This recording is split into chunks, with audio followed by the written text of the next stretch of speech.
so much. Nishimiye kongera kubonana nawe.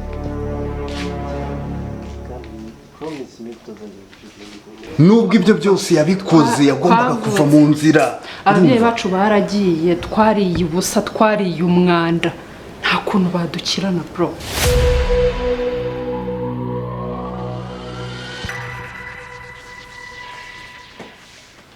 Nibyo nababwiraga rero. Ndakeka mwabyumvise. Ariko ikintu mugomba kwirinda, mukirinda uburyo ubwo ari bwo bwose. Ni ukwirinda umuntu witwa Tonny. Tonny umuntu utinyuka kwica umubyeyi. Ndakeka mwebwe nta n'umwe yatinya kwica. Tonny asohoka mwinjira, yinjira musohoka. Ako ibintu uvuga byo bishoboka ko ari byo. Kuko yuzuye abazimu. Ntabwo akiri Tonny, yabaye undi wundi. Amerika yarahindutse. Tonny twakoranye. Mutega iminsi nawe iminsi iramutegereje. Yaje guhinduka ati. Kuko ntabwo byumvikana ukuntu umuntu afata Papawe. Twari tuzi. Umuntu ni mugari. We ibaze gufata papa wawe. Umuntu ufata saka kwibyariye. Niba nibyo bamuterereje ko nta byari byo. Tonny yayica kumusengera pe. Twakeneye amasengesho menshi. Nakazi. Nde nta mwanya wo kumusengera pe. Nta n'igihe mufite. Nzarebana nawe gutya. Imana izantiza ubuzima gusa. Nawe se mama, Tonny muvuga n'ubuzi cyangwa n'undi nazi. Reka mama wanza kumenya.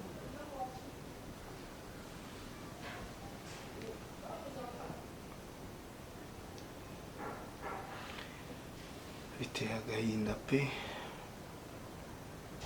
Kubona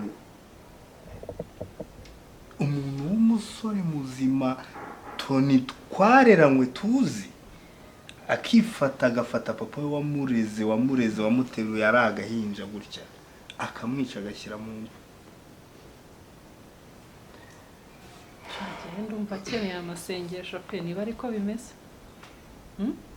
Ntabwo ngiye nakiyumvisha umuntu nzi nka Tonny wakora ibyo bintu. Nyine muri kwiyumvisha aka kanya nyine ndi kukumva ntabwo byumvikana kuko natwe ubwacu byaradutunga. Ntabwo byumvikana.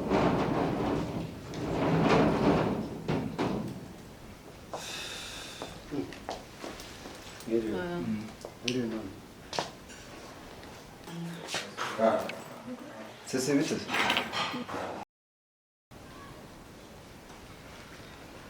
Musaza bimeze bite? Tonny. Komera cyane. Ni cya. Ni sawa cyane. Meze bite se? Kazi. Kazi bimeze bite? Sawa.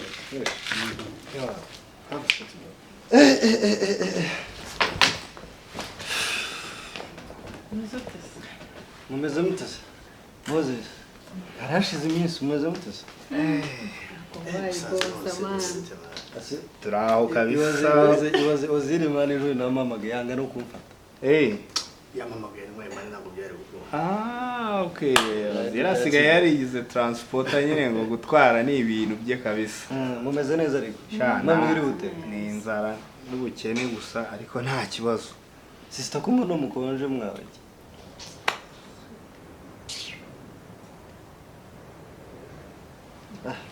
Mwe kubyitaho ubwo hano nyine hari impamvu nyinshi uzire none Cyane fresh. ariko none uraryoshye Gakegeza. Sha rero ndika ngomeze njye kuruhuka nkuremo imyenda banze muri dushe ndaza no kugaruka tuganire neza. Yabani karibu ntari. Katugwe karibi wanyu nyine twagutanze. Amafaranga aravuga. Aho uguze kundemera. Subize. Uraza kudutsamo bro. Ana amafaranga gusa. Okay, nta kibazo rero. Mwakoze kutwakira mubyeyi, mwakoze kutwitaho. Natwe tuzababera abana, tubabera umuryango, company nkuko baduhayemo akazi namwe mukabyemera tuzitwara neza rwose. ahubwo sisi kubera rega ababyara nabo hari igihe nisanga nabise ba sister wamwereka icyumba nta kibazo. Okay. Mami ubwo ngewe na ozi turakoresha cya kindi cyegera cya Tonny. Ubwo bitizewe tuzamwirinda. Aha, amuhungu niza kubyo nabwiye mwabyumvise.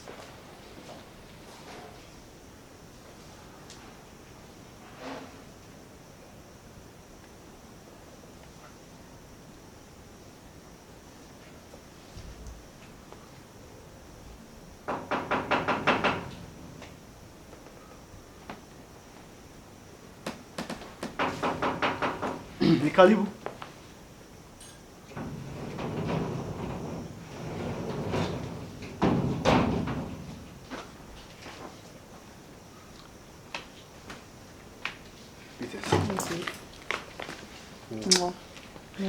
Umeze neza?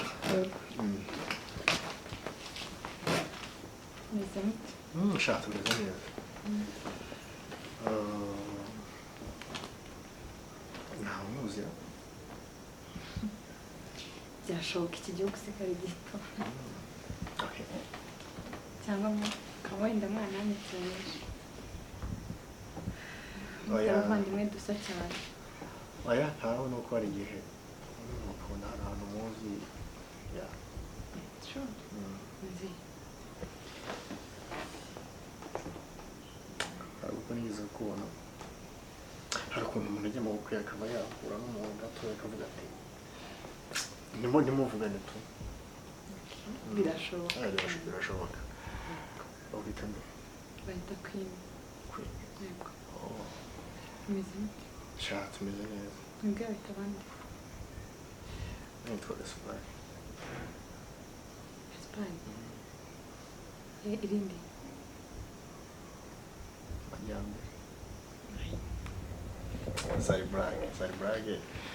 Akambe ko bwiye nkabona mbere gutunga se muzina ntabwo nayiva. Shaye mazina nayo abantu bakira kandi wenda uri umujyambere. Umujyambere. Okay, nitwa. Pare majyambere. Byashoboka. Yeah. Nitwa Zire. Shante. Kuri mwiza cyane. Utuye hafi aho? Ni hano hafi none se tunarahari. Tonny? Ego.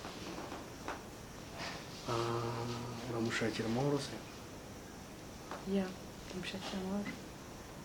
Niwe nanje kureba. Hari ahantu yaragiye gatoya. Wow, umutegereje nawe.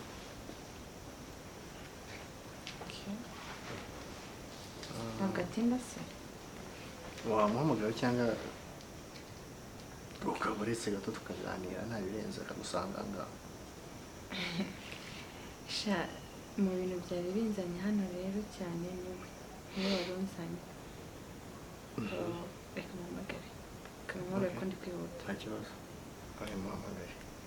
Oya ndakubeshya arahari. Sari brage shiba warahari. Akushaka kuvugira brage nyinshi. Ni bibi? Ama ni byiza. Rimwe na rimwe ndaderanje ariko nta mutima mubi. Okay. Gusa. Reka mukuzanye. Wifashe ngo nta kintu wambaye? Oya? Cyangwa kimwe warufashe? No, meze neza. Nta wundi zari. Mvamubwiriza. Genda wumva ibintu rero. Ikintu tugiye gukora. Urabona ko twabinjiriye. Urabibona? Ikintu tugiye gukora. Tugiye kubinjirira fresh. Gahoro. Gusa gake batakumva nyine. Tugiye kujya tubikora bucece. Tukabigirira abana beza. None uriya mukecuru wowe ugomba kumwinjirira. Ubundi hari ikintu bavuga ngo ntago nabanye n'abasaza niba utazi ubwenge ashima ubwe cyangwa ako twamaze kubageramo ubutubari imidani. Ubundi iyo wakandagiye mu nzu y'umuntu ukahagera ukaharara rimwe fresh wa wagafasha. None uyu muryango yamaze no kukwinjiza muri company aho ngaho. Noneho ngira ngo sinzi niba wabibonye ukuntu banatworohereje ibintu byose baba babyoroheje noneho ibintu byose arimo arabitubwira aratubwira nkaho nta kintu tuzi uzikora ati ibyo vuze ari byo wabibonye ukuntu ari kuvuga ngo twizeye kurusha umuhungu aho rero niho tugomba guhita dufatira urumva ntituryame dusinzire uzi kuriya kuntu uyu mukecuru akomeje kubimenya kuriya twebwe nta kintu na kimwe kibaho muri iyi si kigomba kudutera ubwoba kubera ko niba twarabashije kwifatira anko watureze akaturihirira amashuri turi imfubyi yangiza akadushakira n'akazi urumva icyo kintu ariko byo ibaza umubyeyi ukora icyo kintu maze turamwicasha aho naze turarenze ahantu tutabafata ni he wamaze gukuraho anko wagukoreye ibyiza byose noneho winjiye mu muryango urabifatiye urumva atari ibintu byoroshye ahubwo ariko se ubundi gute badukirana yose bagukirana nubwo ibyo byose yabikoze yagombaga kuva mu nzira ababyeyi bacu baragiye twariye ubusa twariye umwanda nta kuntu badukirana bro badukirane kubera iki ahubwo noneho reka nkwereke twebwe tugomba gukora tukava mu bintu by'imikino ikibazo rero ni kimwe ngewe njya ngira twazanye na Oziri mureke uriya ntagutera ubwoba uriya ntagutera ubwoba uriya ntagutera ubwoba ni akantu toto ni ukujya kabirarangiye ashatse kuzana ibintu byo kwigira uwadanje akigira umwana mwiza akagaragaza iki urumva twamucisha nkuko ntabwo twamucishijeho ako nawe usigaye ndusha amakare n'isi urabona itujyana he uzi ko usigaye wararakaye kundusha wana bireka mwana urabona abantu barafata ku mafaranga barafata ku madolari ako reka nkwereke ngewe noneho gake nta wamenya habona ngewe noneho ikintu ugiye kudufasha ugiye kugenda uriya mushiki wabo Jori urabona ukuntu mubana ku buriri bumwe uriya we mwihorere ndamufite noneho turararana we banza wigira inshuti rero kumwigira inshuti nkamenya kira kintu nibibana ngombwa na Tonny umumfashe kuko urabizi abahungu hari igihe basuzugurana cyangwa bakagera gute ngiye rero ndekera umuntu witwa mama ngiye kujya mukubita ibintu by'ibisekezo n'iki ku buryo nta hantu nahamwe azahera arabukwa ubundi ku iherezo ubuzima twabayemo bubi anko yadusanzemo nabo bagomba kugenda bakabubamo winyibutsa ndara ntariye ndara hasi ntabwo nzibagirwa umunsi umwe mani bya bintu mama yajyaga akora agateka igunira ngo dusinzire uziko natwe twabikoze mwana kugira ngo dusinzire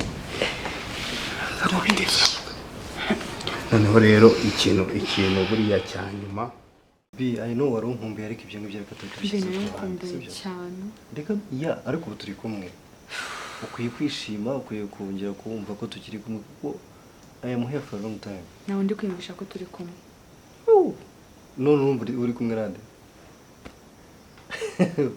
come on urumva uri kumwe nande okay baby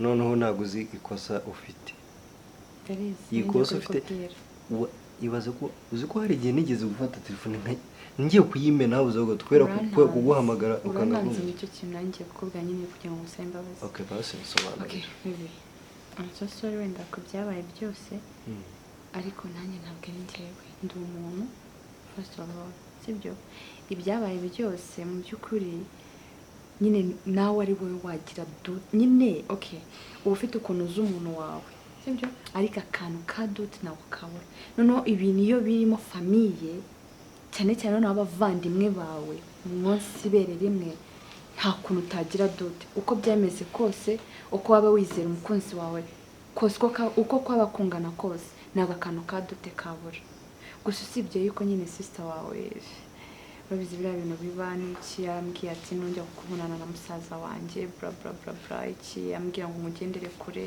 ibintu nk'ibyo nyine byatumye ngendera kure yawe nk'uko babinsabye urumva ambwira ukuntu uri umwicanyi wishe papa iki ibintu nk'ibyo ariko jyewe umutima wanjye n'ifite ibintu byinshi ndi kurwana nabyo ndakumva neza uburyo wiyumvaga ndetse cyane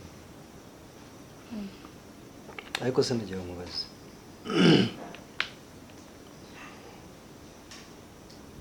wageze igihe cyo wemera yuko ibyo sister wanjye yakubwiye biguca intege ku rwego rw'uko nkuhamagara ukanga kunyita? Bibi ntabwo ari ugucika intege, nabanje kugusaba imbabazi sibyo? Ntago byanciye intege ngo mbivemo burundu sibyo? Nyine nakoze ibyo yashakaga, nyine mbitendera kure, ariko njye mu mutima wanjye narwanaga n'ibintu byinshi. Gusa umutima umwe ukambwira ko urengana, undi mutima nyine nkajya akantu ka Gute, nibazaga ibintu byinshi, nari meze nk'umusazi mu mutwe wanjye. It's okay. Gusa umbabarire. Ndakubabarira. Sure. Thank you so much. Nishimiye kongera kubonana nawe. Promise me tutazongera gucika intege. I promise. Ntabwo bishoboye.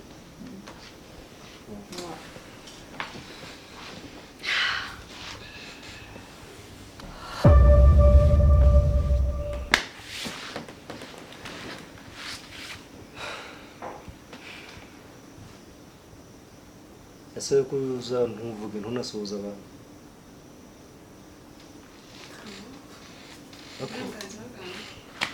Ako discipline nk'iyo yikora kuri nde?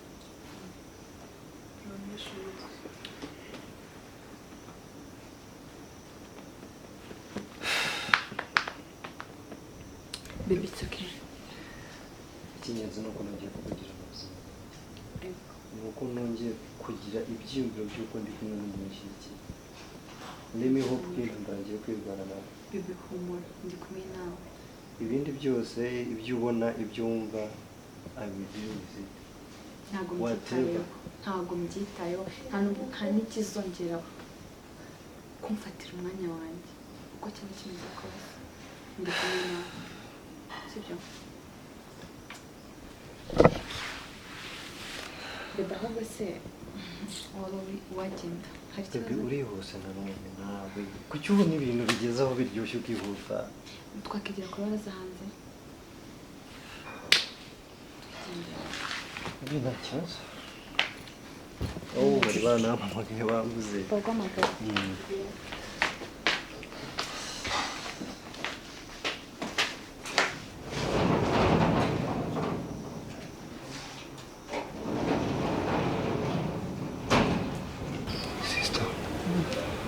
Zari ndakunda akubundi bamfata kakana shawe byihore ubu uzi how much I adore you. Shawe ibyo bireke mani bamukiruza ibintu dufite byinshi byo gukora. Reka ngo nsigaye nitoza kubaho ndi umuntu useka. Atangiye kwitoza kuba umukirezi. Ese byaba bitwaye iki gukira? Uretse genda gake. Oya nta kintu byaba bitwaye gukira. Ya. Akose uribuka ikibazo dufite baba niguziko tutarasoza kubishyura. Kandi tugomba kubikura mu nzira kugira ngo bitatwicira gahunda, kuko barabaniga bakomeje kudustressa, gahunda zacu zapfa bava bakaturaburiza. Uziko koko hasigaye ibihumbi 100. Kandi tutabibahaye barabaniga baturaburiza. Kuko uribuka ko twabijeje ko tutazarenza ibyumweru 2. None se abantu twiciye anko tukiyicira barababuze ko bahita babivuga nyine. Kandi kuko kiriya cyo kikara cyaranutse ko ikibazo noneho gikomeye gihari. Ako kiriya cy'urukara cyo cyana kwica. Kiriya cy'urukara niyo mwahura mu nzira uriya mbona yahita kurangiza. Kuko wabonye ukuntu yatubwiraga. Kuko kiriya nicyo twabwiye ngo anko gite kimwica kimurangize kiriya cy'urukara. Ntawe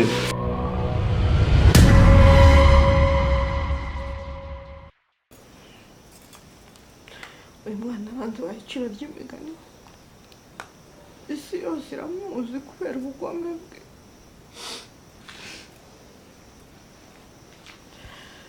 Kakomana nagukoze iki koko?